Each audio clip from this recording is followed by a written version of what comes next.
जय हिंद फ्रेंड्स। आज का जो हमारा टॉपिक है वो है उत्तरी अमेरिका महाद्वीप को कवर करना। देखो, हम जिस यात्रा पर चल रहे हैं वो है हमारा शुरुआती लक्ष्य दुनिया के सभी महाद्वीपों की एक बेहतर बुनियादी समझ विकसित हो सके ताकि हमारे व्यक्तित्व का बेहतर निर्माण हो सके। ये हमारा ग्लोब यानी पृथ्वी का जो हमारी जो पृथ्वी है उसका प्रतिरूप है। और ये है हमने जो सबसे पहले देखा वो था एशिया महाद्वीप। एशिया महाद्वीप के बाद हमारा था अफ्रीका। अफ्रीका महाद्वीप के बाद हमने देखा यूरोप महाद्वीप। आज हम आ पहुंचे हैं जो ये है उत्तरी अमेरिका महाद्वीप। उत्तरी अमेरिका महाद्वीप के हम 23 देशों को जानेंगे ताकि हमारी जो बुनियादी जो हमारा जो फाउंडेशन है, जो हमारी नींव है, वो मजबूत हो सके। और ये जो महाद्वीप है इसमें परीक्षा की दृष्टि से बहुत सारे सवाल बनते हैं। हमारे व्यक्तित्व निर्माण में भी ये एक महत्वपूर्ण भूमिका निभाएगा। और परीक्षा की दृष्टि से यह सबसे महत्वपूर्ण महाद्वीप होता है जहां से बहुत सारे सवाल बनते हैं। इसके जलसंधियों से, इसके पर्वतों से, इसकी नदियों से, इसके झीलों से, इसकी सीमाओं से। लेकिन आज का जो हमारा लक्ष्य है वो इस बात को लेकर है कि सबसे शुरुआत में हम 23 देशों को जाने। ऐसा ना हो कि कोई हमसे पूछे कि बताइए उत्तरी अमेरिका महाद्वीप के 10 देशों के नाम, तो ऐसा ना हो कि हम 2-4 देशों के नाम बताने के बाद रुक जाए। और हम उम्मीद करते हैं कि जब हम ये 23 देश समझ लेंगे तो जहां हमने एशिया में 48 राष्ट्र देखे थे, अफ्रीका में 54 राष्ट्र और यूरोप में 44 राष्ट्र, आज हम जानेंगे इस महाद्वीप में एक यानी कि 23 देश। टोटल मिलाकर हमारे 169 यानी 169 कंट्री हो जाएंगे। धीरे धीरे हमारे सभी राष्ट्र कंप्लीट होंगे। उम्मीद करते हैं कि हमारी शुरुआत, हमारी यात्रा एक बेहतर दिशा की तरफ आगे बढ़ते हुए आगे बढ़ेगी। आज हम जानेंगे 23 देशों के नाम ताकि हमारा व्यक्तित्व बेहतर हो सके। तो देखो, जब भी कोई पूछे कि उत्तरी अमेरिका के 23 देशों के नाम बताओ तो उसका एक तरीका है, सबसे पहले जो मुख्य भूमि में जो देश है यानी वो टोटल 10 देश है। उत्तरी अमेरिका में टोटल जो है देश वो 23 है। 23 देशों में हम जानेंगे 13 कैरिबियन राष्ट्र है, 10 राष्ट्र ये है। टोटल मिलाकर जो है हमारे 23 देश हो जाते हैं। तो सबसे पहले हम जानेंगे कनाडा, यानी कि कनाडा दुनिया का दूसरे नंबर पर क्षेत्रफल की दृष्टि से देश है, यानी भारत से लगभग 3 गुना बड़ा इसका क्षेत्रफल। वो लगभग जो है 99 लाख वर्ग किलोमीटर है, यानी 1 करोड़ वर्ग किलोमीटर में वो थोड़ा सा ही कम है। और दूसरे नंबर पर जो है वो है अमेरिका। अमेरिका का क्षेत्रफल है 98 यानी कि 98 लाख वर्ग किलोमीटर, यानी ये जो देश है ये दुनिया के 3 बड़े देशों में शामिल है। सबसे पहले रूस है, रूस के बाद कनाडा, कनाडा के बाद अमेरिका। ये तो तुलना हुई, लेकिन हमारा जो फोकस रहेगा वो है 23 देशों पर। सबसे पहले कनाडा, कनाडा के बाद अमेरिका, अमेरिका के बाद मैक्सिको, यानी 3 ऐसे देश जिनकी इकोनॉमी 1 ट्रिलियन से ज्यादा है। 1 ट्रिलियन का मतलब 1000 अरब डॉलर से ज्यादा, जिसमें कनाडा की 1 ट्रिलियन से ज्यादा है, मैक्सिको की 1 ट्रिलियन से ज्यादा है, और अमेरिका की तो जो है दुनिया की सबसे बड़ी इकोनॉमी वाला राष्ट्र यानी 25 ट्रिलियन से भी ज्यादा इकोनॉमी है। तो 3 राष्ट्र, तो जब भी कोई पूछे नॉर्थ अमेरिका के 23 देशों के नाम बताए तो 3 जो बड़े राष्ट्र है, नंबर 1 कनाडा, कनाडा के बाद मैक्सिको, यानी कनाडा, कनाडा के बाद अमेरिका, अमेरिका के बाद हम देखेंगे मैक्सिको। तो 3 राष्ट्र तो हमारे ये हुए। उसके बाद आते हैं 7 राष्ट्र। 7 राष्ट्र जिन्हें कहते हैं सेंट्रल अमेरिका, यानी जो मध्य अमेरिका है। मध्य अमेरिका में 7 राष्ट्र है। नंबर 1 बेलिज, नंबर 2 है ग्वाटेमाला, ग्वाटेमाला के बाद है तीसरे नंबर पर होंडुरास, होंडुरास के बाद है एल सल्वाडोर, एल सल्वाडोर के बाद है निकारागुआ, उसके बाद है कोस्टारिका और एक है पनामा। तो टोटल मिलाकर जो अब तक हमारे देश हुए 10, यानी कि यह है जो मैक्सिको से सीमा लगी हुई है उस देश का नाम है बेलिज। बेलिज के बाद एक राष्ट्र का नाम है ग्वाटेमाला, ग्वाटेमाला के बाद एक राष्ट्र है होंडुरास, होंडुरास के पास जो राष्ट्र है वो है एल सल्वाडोर, एल सल्वाडोर के बाद ये वाला जो राष्ट्र है ये है हमारा निकारागुआ। निकारागुआ के बाद ये वाला राष्ट्र है हमारा कोस्टारिका, और कोस्टारिका के बाद जो राष्ट्र है वो है पनामा। यानी कि टोटल मिलाकर ये हमारे 7 राष्ट्र हुए। 7 राष्ट्र के बाद 3 राष्ट्र हमारे, ये टोटल मिलाकर ये राष्ट्र हुए हमारे 10।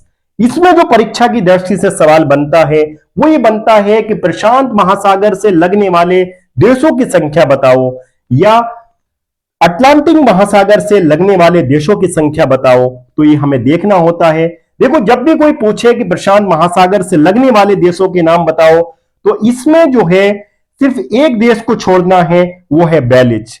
यानी 9 राष्ट्र ऐसे हैं जो हमारे प्रशांत महासागर से लगते हैं, और यही कॉन्सेप्ट इधर है अटलांटिक महासागर में। जब भी कोई पूछे कि अटलांटिक महासागर से लगने वाले देशों की सीमाएं उत्तरी अमेरिका महाद्वीप के कौन कौन से देश है, तो इसमें सिर्फ एल सल्वाडोर छोड़ देना है।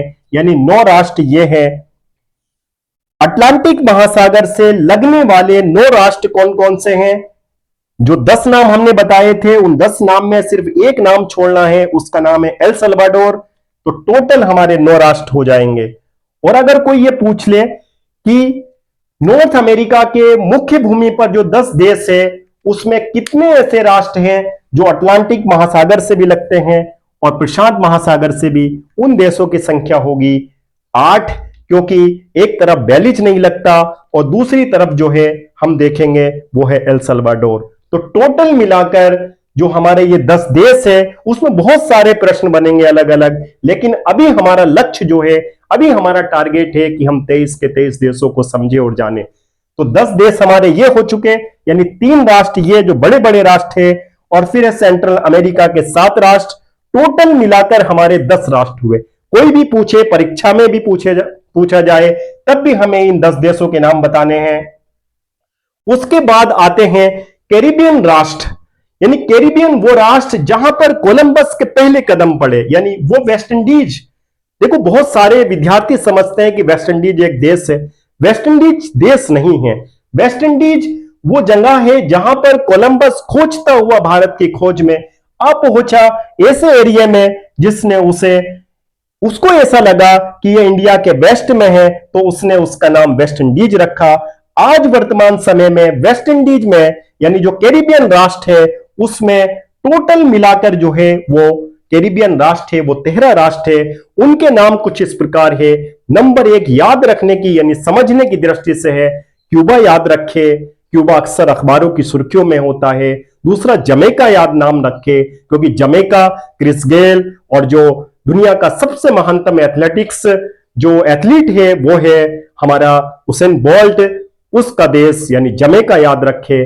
टोटल यानी कि टोटल का मतलब नंबर 1 क्यूबा, क्यूबा के बाद जमैका, जमैका के बाद हेती, हेती के बाद डोमिनिकन राज्य। बहुत सारे राष्ट्रों के नाम ऐसे मिलेंगे जो 2 राष्ट्रों के नाम जो है एक से दिखाई पड़ेंगे, हम आगे उस पर बातचीत करेंगे। तो 4 राष्ट्र हमारे ये हुए, यानी कि क्यूबा, क्यूबा के बाद जमैका, जमैका के बाद हेती, हेती के बाद डोमिनिकन राज्य, और एक राष्ट्र का जो नाम है वो है बहामास। यानी कि 5 राष्ट्र हमारे ये कंप्लीट हुए। और 5 राष्ट्रों के बाद जब हम आगे चलते हैं तो 8 राष्ट्र हमें छोटे छोटे दिखाई पड़ते हैं।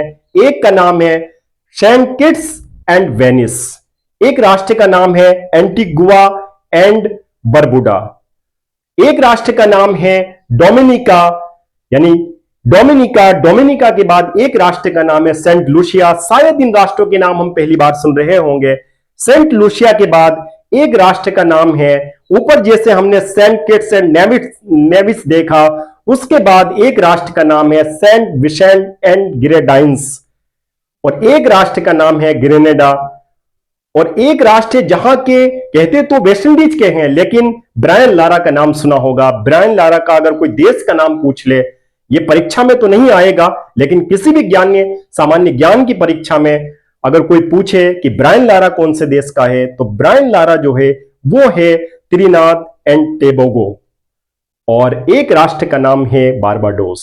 तो टोटल मिलाकर ये 8 राष्ट्र हुए, यानी टोटल मिलाकर हमारे जो कैरिबियन के राष्ट्र हुए वो हुए हमारे 13 यानी 13 राष्ट्र। तो टोटल मिलाकर 3 राष्ट्र हमारे ये थे, 7 राष्ट्र सेंट्रल अमेरिका में थे और 13 राष्ट्र ये हुए, यानी टोटल मिलाकर हमारे 23 राष्ट्र हुए। 23 राष्ट्रों की एक बेहतर समझ जब होगी तो हम बेहतर व्यक्तित्व का निर्माण होगा और बुनियाद मजबूत होगी ताकि आगे आने वाले विषय हमारे तैयार हो सके। देखो ये देख लेते हैं हम, यहां पर है क्यूबा।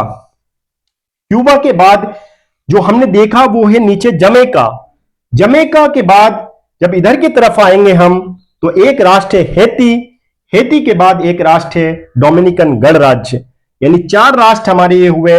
इसे ग्रेटर एंटिलीज भी कहते हैं, यानी कि जो कैरिबियन राष्ट्रों में जब हम बांटते हैं इसे, तो इसे जो है ग्रेटर एंटिलीज भी कहते हैं, जिनमें 4 राष्ट्र है। और फिर हम आगे देखते हैं जो हमारे जो आगे जो राष्ट्र है उसमें देखेंगे हम, एक राष्ट्र का नाम है सेंट किट्स एंड नेविस, छोटा सा राष्ट्र है। और उसके बाद हम देखेंगे एंटीगुआ एंड बरबुडा। उसके नीचे की तरफ जब हम चलते हैं तो हम देखते हैं यहां पर है डोमिनिका। डोमिनिका से, क्योंकि ये बहुत छोटे छोटे क्षेत्रफल में राष्ट्र है, दिखाई भी नहीं पड़ते मैप में। और उसके बाद है सेंट लूसिया। सेंट लूसिया के बाद जब हम देखते हैं उसका नाम है सेंट विसेंट एंड ग्रेनाडाइंस। और ग्रेनाडाइंस के बाद है ग्रेनेडा। ग्रेनेडा के बाद जब हम देखते हैं जहां के ब्रायन लारा है उसमें है त्रिनाद एंड टोबैगो। और एक राष्ट्र का नाम है, जब हम आगे बढ़ते हैं, बारबाडोस। तो टोटल मिलाकर ये 13 राष्ट्र है। 13 राष्ट्र के बाद 7 राष्ट्र हमारे ये हुए, यानी टोटल 20 राष्ट्र हुए और 3 राष्ट्र बड़े ये। टोटल मिलाकर हमारे 23 कंट्रीज कंप्लीट हुए। देखो जब हमारी ये चीज तैयार होगी तो हमारा इस पे लेखन भी आसान होगा और बेहतर समझ विकसित होगी कि आखिर जो नॉर्थ अमेरिका महाद्वीप है दुनिया के राष्ट्रों के साथ, यानी खासकर भारत के राष्ट्रों के साथ, भारत जो है इन राष्ट्रों के साथ कैसे संबंध अपना रहा है। वर्तमान समय में जो अमेरिका के साथ भारत का आयात निर्यात है, यानी एक्सपोर्ट इंपोर्ट है, वो कितना है, भारत का आगामी लक्ष्य क्या है, यानी भारत ने कौन से सन में ये लक्ष्य रखा है कि भारत और अमेरिका के बीच जो एक्सपोर्ट इंपोर्ट होगा वो लगभग 500 अरब डॉलर के आसपास पहुंचेगा। और ये कनाडा है। कनाडा के साथ भी हम समझे कि कनाडा की राजधानी कहां पर है, कनाडा में कितने राज्य हैं, अमेरिका के जो 50 राज्य हैं, यानी कि हम जाने और समझे कि वो 13 कौन से उपनिवेश थे, यानी ब्रिटिश गुलामी की आजादी के साथ, यानी जो ब्रिटिश उपनिवेश थे उनकी बेड़ियों को तोड़ते हुए एक स्वतंत्र राष्ट्र की मांग कर दी। यानी कि 4 जुलाई 1776 को अमेरिका जो है एक राष्ट्र के रूप में उभरा, यानी आजाद हुआ। और धीरे धीरे अमेरिका ने अपने उन 13 राष्ट्रों से आगे बढ़ते हुए ऐसे कौन से राज्य अपने में मिलाए कि वो 50 राष्ट्र हो चुके, यानी स्पेन से कौन सा हिस्सा लिया, उसके बाद जो है फ्रांस से कौन सा युद्ध लड़ा। और धीरे धीरे अमेरिका आज जो है 50 राज्य अपने पास रखता है। अलास्का कब मिला, हवाई द्वीप जो अमेरिका का राज्य है वो कब मिला, वाशिंगटन अमेरिका का राज्य है वो कब बना, अमेरिका का जो राज्य है वाशिंगटन डीसी, उसकी फुल फॉर्म क्या है, ये भी एग्जाम में पूछा जा सकता है। यानी कि कोई पूछ ले डीसी का क्या मतलब है, तो डीसी का मतलब एक तरह से जिस कोलंबस ने अमेरिका को खोजा उसके सम्मान में, यानी वाशिंगटन तो उनके प्रथम राष्ट्रपति का नाम है, और जो डीसी लगा हुआ है उसका मतलब है डिस्ट्रिक्ट ऑफ कोलंबिया। यानी कि हम अमेरिका को भी समझे कि अमेरिका में न्यू मैक्सिको कहां पर है, भारत के दूतावास कहां कहां पर है, भारत ने जो अपने दूतावास अलग अलग स्थान पर खोल रखे हैं वो कहां कहां पर है, यानी कि सैन फ्रांसिस्को कहां पर है हम जाने, सेटल कहां पर है जो है, और फिर उसके बाद ह्यूस्टन जाने कहां पर है, टेक्सास कहां पर है। तो ये सारी चीजें जब हमारी मजबूत होगी तो हमारे व्यक्तित्व का बेहतर निर्माण होगा। उम्मीद करते हैं कि अब ये शुरुआत है, क्योंकि ये इस महाद्वीप को कवर करने के लिए बहुत सारा समय लगता है। हमारी ये बुनियादी वीडियो है, शुरुआती वीडियो है। अगली वीडियो में हम जानेंगे जो इसकी इकोनॉमी को, इसके समाज को, इसकी संस्कृति को, कि आखिर ऐसे कौन से कारण रहे कि 500 साल पहले खोजा गया अमेरिका। था तो बहुत पहले से, मूल निवासी रहते थे, लेकिन 500 साल बाद यूरोपियन शक्तियों के आगमन के बाद किस तरह से अमेरिका जो है आज नॉर्थ अमेरिका महाद्वीप जो है दुनिया के सामने इतना प्रमुख रूप से बनकर उभरा है। आज ये वो अमेरिका है जिसके पास यूएन है, यानी कि यूनाइटेड नेशन का मुख्यालय यहां पर है, जिसके पास आज वर्ल्ड बैंक है, जिसके पास आज IMF है, यानी दुनिया की बड़ी बड़ी संस्थाएं आज अमेरिका में हैं। क्यों? क्योंकि ये आर्थिक शक्ति के साथ, तकनीकी शक्ति के साथ दुनिया के बहुत आगे बढ़ चुका है। और उम्मीद करते हैं कि हमारे विद्यार्थी इसको बेहतर तरह से समझेंगे। कोई भी हमसे पूछे कि इनकी राजधानियां क्या है, तो इनकी राजधानियों को भी हम समझेंगे अभ्यास के माध्यम से कि ओटावा कहां पर है, वाशिंगटन DC कहां है, मैक्सिकन सिटी कहां है, मैक्सिको सिटी कहां पर है, और जो है किंगस्टन कहां पर है, ब्रिजटाउन कहां पर है, तमाम जो है तमाम जितने भी उसकी राजधानियां हैं उनको समझ सकेंगे और एक बेहतर निर्माण होगा। उम्मीद करते हैं कि हम इस यात्रा में ये समझेंगे और ये बुनियादी विषय है, ताकि हमसे कोई पूछे परीक्षा की दृष्टि में, ताकि हम आगे जितने विषय हैं वो मजबूत हो सके। तो आखिर में इस बात को लेकर कि जब भी रिवीजन के तौर पर हम आखिर में कोशिश करते हैं कि 23 के 23 देशों के नाम अगर कोई पूछे तो उसको आराम के साथ, बहुत जल्दबाजी में ना करते हुए बहुत अच्छे से बता सकते हैं। नंबर 1 कनाडा के बाद USA यानी यूनाइटेड स्टेट ऑफ अमेरिका, तीसरे राष्ट्र का नाम है वो मैक्सिको, यानी 3 तो ये बड़े राष्ट्र हैं। और उसके बाद सेंट्रल अमेरिका के जितने भी राष्ट्र हैं वो सब स्पेन से आजाद हुए, यानी 1821 में आजाद हुए, यानी बेलिज जो है वो ब्रिटेन के अधीन था। इसलिए 7 राष्ट्र जो है हम देखेंगे ये, जिसमें है बेलिज के बाद ग्वाटेमाला के बाद हम देखते हैं होंडुरास के बाद एक राष्ट्र है एल सल्वाडोर के बाद है एक है निकारागुआ, और निकारागुआ के बाद कोस्टारिका के बाद पनामा, यानी वो पनामा जिसकी दक्षिण अमेरिका से जो दूसरा महाद्वीप है उससे सीमा लगती है कोलंबिया से। यानी 7 राष्ट्र हमारे ये हुए, तो टोटल हमारे 10 राष्ट्र हुए। और 10 राष्ट्र के बाद जो 13 राष्ट्र है उनको जानेंगे और समझेंगे, जिसमें है सबसे पहले क्यूबा के बाद जमैका के बाद हेती के बाद डोमिनिकन गणराज्य के बाद एक राष्ट्र का नाम है सेंट किट्स एंड नेविस, एक का नाम है एंटीगुआ एंड बरबुडा, और एक राष्ट्र का नाम है डोमिनिका के बाद हम देखेंगे सेंट लूसिया के बाद एक है सेंट विसेंट एंड ग्रेनाडाइंस, और एक है ग्रेनेडा, और ग्रेनेडा के बाद जहां के ब्रायन लारा है उस देश का नाम है त्रिनाद एंड टोबैगो, और एक राष्ट्र का नाम है बारबाडोस। तो टोटल मिलाकर हमारे 23 कंट्री हुए, यानी कि एक राष्ट्र जो है इसमें बहामास रहा जो लुकायन द्वीप पर है, यानी टोटल मिलाकर हमारे 23 राष्ट्र हुए। उम्मीद करते हैं आगे बढ़ते हुए आज हमारा ये चौथा महाद्वीप यानी कवर हुआ।